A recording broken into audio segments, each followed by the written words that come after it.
You know you such a fucking lady, right? She only really rock with a team. She don't really fuck with you, boy. Hey ladies! How y'all doing? Okay? And gents, if you are watching on YouTube, because you don't know who's home, alright? You never know who's watching. So hey ladies, I have been gone from Spotify. I've been going from podcasting for about 2 months, right? I've been going from YouTube for about a year. I know y'all like, damn, Ms. Brownstone. So I decided to tell my sissies why I've been gone for 2 months. What had happened? Because what had happened was, you know, what somebody say before they lie. It was because what had happened was. So I decided to tell y'all what's the reason why I disappeared for a little bit. So first reason is if you are watching on YouTube, which I hope y'all are, okay, y'all see that I got the room fixed, right? I got the room fixed. We moving on up to the east side, and we finally got a piece of the pie. Y'all like that? Okay.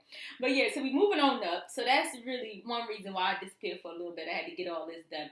And the second reason is because I did some dumb shit.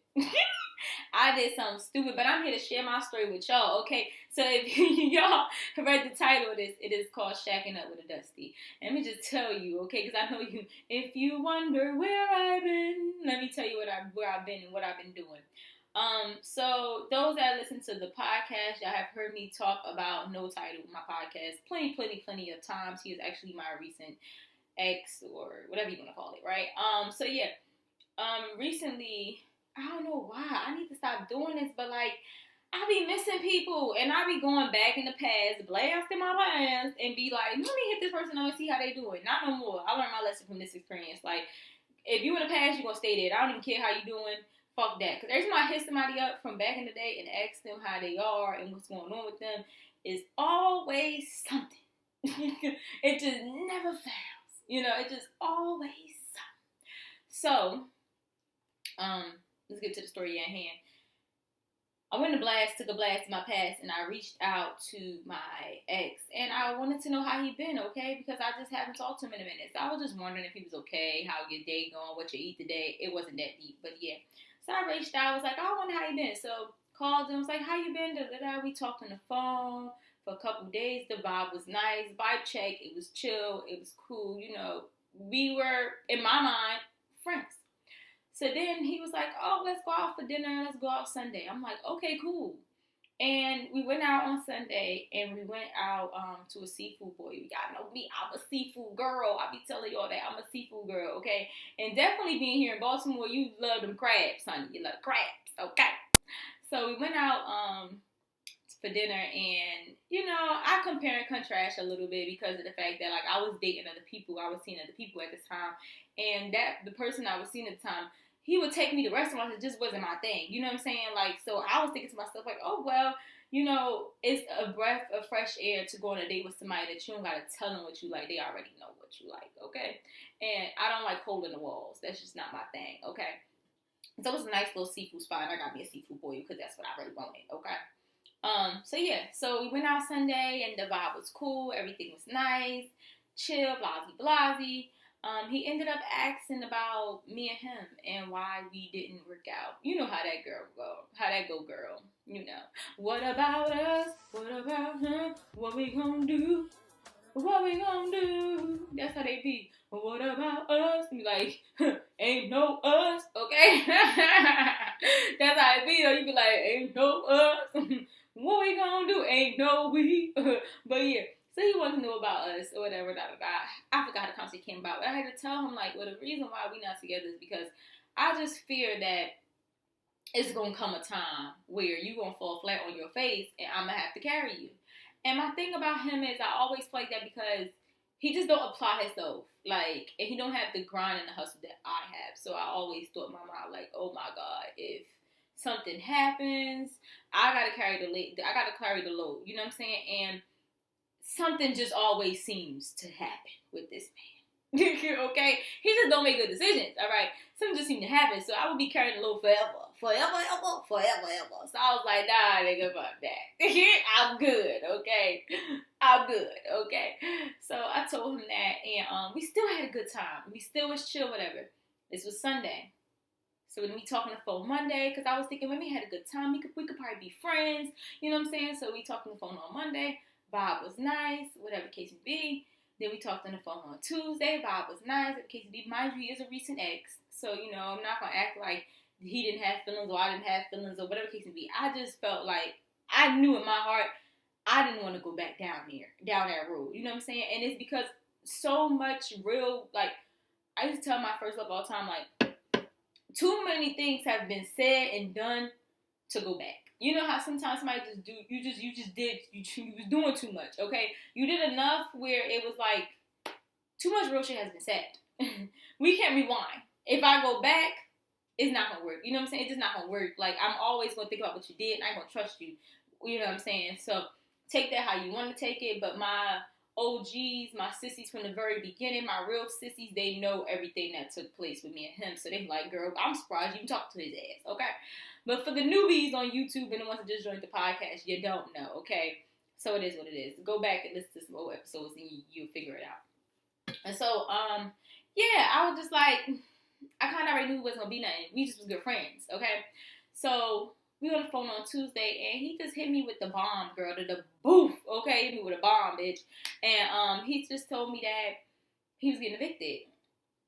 And I'm just like, okay, but don't you got 30 days? He's like, no, I gotta be out by Thursday. I'm like, by Thursday, you didn't get a letter to go to court. You ain't, you know what I mean? Let me see the paperwork. Like, what's going on? And they filed paperwork on him back in July. So this dude knew that he was getting evicted in July. Okay. That's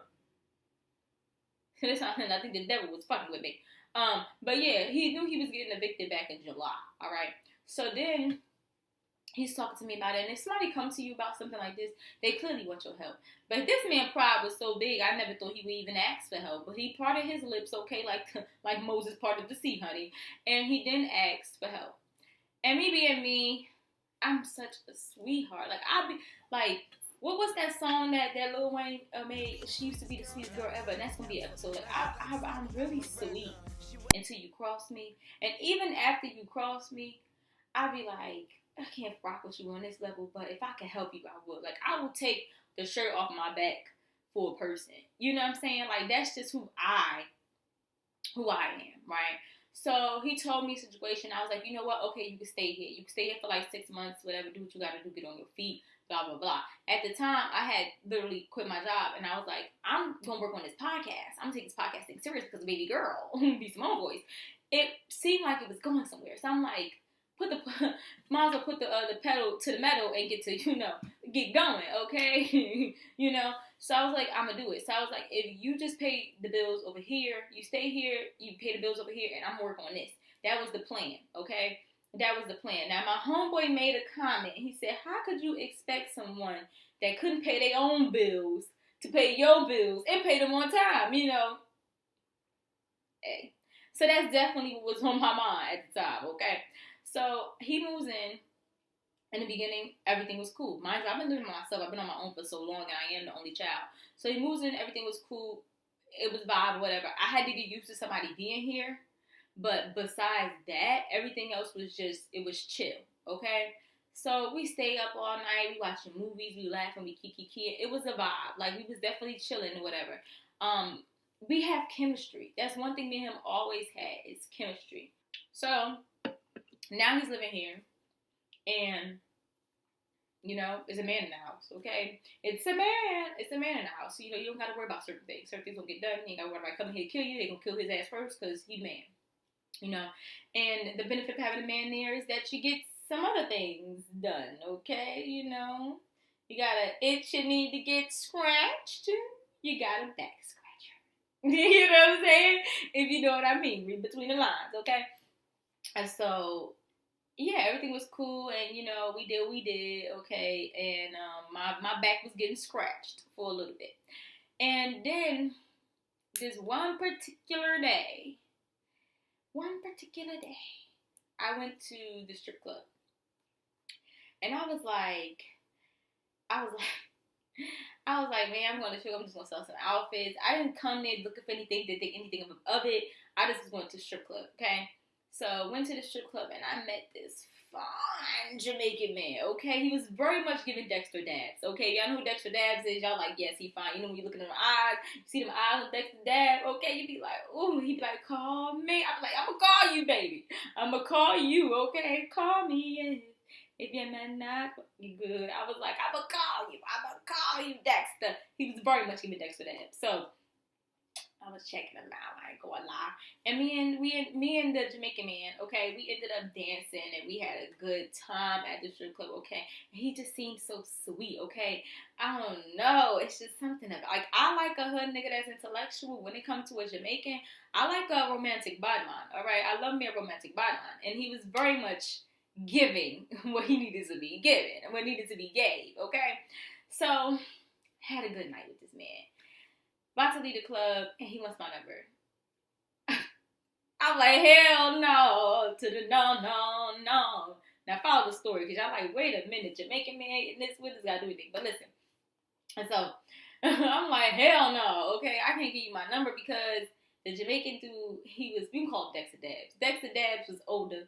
He looked good, okay, body was right, you know, and from the conversation he was having, with me, it seemed like he had his ish together, okay? Not only that, but I believe that he had something going for himself, because I'm in the club every other weekend or every weekend selling outfits. I have never seen this man in the strip club. So it must have been one of them nights where work was just kicking his butt and he was like, I need a drink, okay? You know how we had them nights, you know. He was giving that, I need a drink, okay? So he must have just been in there for that. It doesn't look like this was his regular scenery, you know.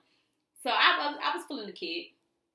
And I just told him no, he couldn't get my number. But the only reason I told him no was because I thought to myself, if I get this man my number and he take me out on a date and he got his stuff together, what makes you think he gonna want to talk to me once I tell him my ex live with me?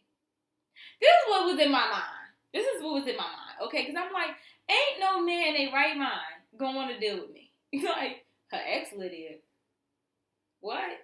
Because if a dude tell you he live with his baby mama or he live with his ex-girlfriend, best believe they still hunching, if you know what I mean, okay? And it's feelings in there, and, you know, like my uncle like to say, don't feed the alligators because they start to think they own shit and whatnot. So once you hit it and he live there, he thinking this is his he territorial. You know what I'm saying? So I just didn't want Dexter to even experience that, you know. So I rejected him. And he seemed a little uptight about me rejecting him. But like they say, sometimes the rejection is actually a blessing, okay? The rejection is just redirection. I was blessing him. Little did he know God was working through me. Because if it was Satan, I would have gave my number. He'd have seen all the crazy stuff that I had going on. But I spared them, okay? Shubbla. I spared that man.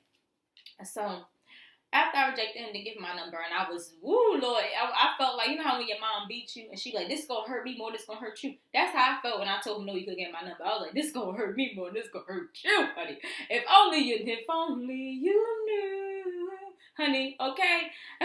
I didn't want to do it, but I had to, okay? So, we didn't get your number. I pull off, and I ain't gonna lie, the man had my head, okay? He was on my mind. Like, he was on my mind, okay? He was on my mind the whole ride home. And I was feeling real hot and bothered. I was feeling like Fleeky from Brooklyn, okay? I feel hot. You feel hot? Irritable. Oh. Yes, I feel like snatching my wig off and snatching my shirt off, snatching the jeans off. That's how I was feeling. It was giving very much that. So I got home, got in the shower. I'm still feeling all rousy-dowsy up. And I'm like,